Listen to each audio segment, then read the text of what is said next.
대장동 항소 포기 사태에 침묵하고 이재명 정권에 충성 맹세를 했는지 승기 포상을 받은 김태훈 합수본의 편파 수사가 이미 도를 넘었습니다.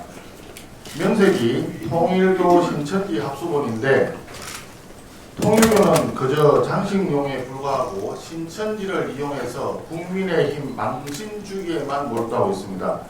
이럴 바에는 차라리 간판에서 통일교를 지워야 하지 않겠습니까? 지금 통일교 게이트의 핵심 키맨인 전재수 의원에 대한 수사가 전혀 진행되지 못하고 있습니다. 특히 전재수 의원이 금품을 받은 시기조차 특정을 하지 못했고 특정하고자 하는 노력조차 없습니다. 어제 통일교 금품 수수 의혹에 대한 1심 선고가 있었습니다. 재판부는 윤영호 본부장의 진술을 사실로 인정했습니다. 따라서 전재수 의원에게 당초 4천만 원과 불가리, 까르띠에 시계 2점을 줬다는 윤영호의 진술도 사실로 보고 특검이든 합수본이든 당장 강제 수사해야 되는 것 아닙니까? 권성동 의원은 1심 유죄를 선고받았는데 똑같이 수사받았어야 할 전재수 의원은 민중기 특검에서 4개월씩이나 깔아뭉개다가 또다시 합수본에서도 제대로 된 수사 진척이 없어서 도리어 지금 부산시장에 출마하겠다고 하는 상황입니다. 이것이 과연 정상적인 수사가 될 수 있겠습니까? 이재명 정권과 민중기 김태훈 합작쇼에 이 땅에 공정은 사라졌습니다. 그렇기 때문에 특검이 반드시 필요합니다. 공천 뇌물 특검도 마찬가지입니다. 어제 우인성 부장판사는 법의 적용에는 권력자든 권력을 잃은 자이든 예외나 차별이 없어야 한다고 얘기했습니다. 지극히 맞는 말씀입니다.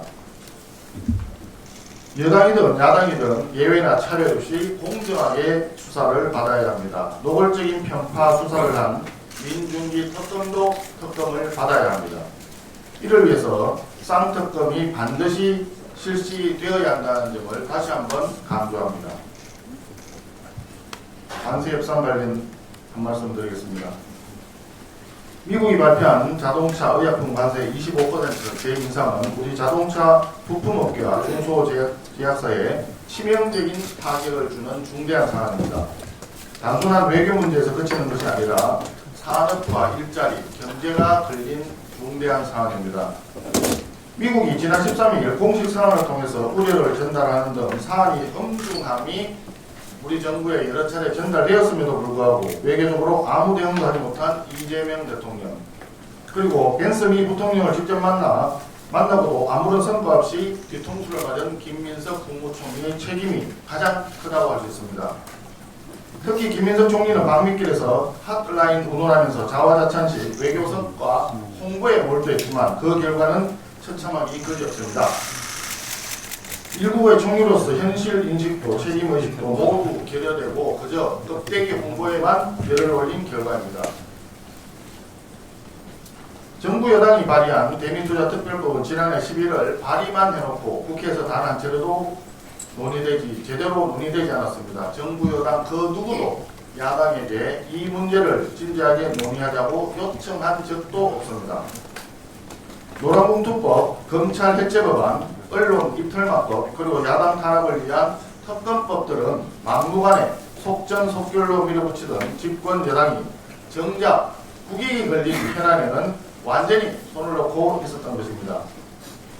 근본적으로 국민들에게 막대한 재정 부담을 주는 무역 합의 또는 관세 협상 결과에 대해서는 당연히 국회의 비준을 받아야 합니다. 트럼프 대통령이나 베센트 재무장관도 그런 뜻에서 단어를 사용했던 것으로 이해됩니다. 그럼에도 불구하고 이재명 대통령 국무회에서 느닷없이 입법 속도가 늦다며 국회 탓을 했습니다. 그야말로 누워서 침뱉기입니다. 국회에서 절대다수 의석으로 무소불위의 입법 법조를 일삼아온 집권 여당 더불어민주당이 헌법 파괴와 내란물이 악법에 쏟아부은 그 에너지의 10분의 1, 100분의 1만 국익과 민생 경제에 신경을 썼더라면 이런 외교 참사는 일어나지 않았을 것입니다. 다시 한번 한미 간 무역 합의 또는 관세 협상 내용을 국민들께 소상히 밝히고 국회의 비준을 받을 것을 강력히 촉구합니다.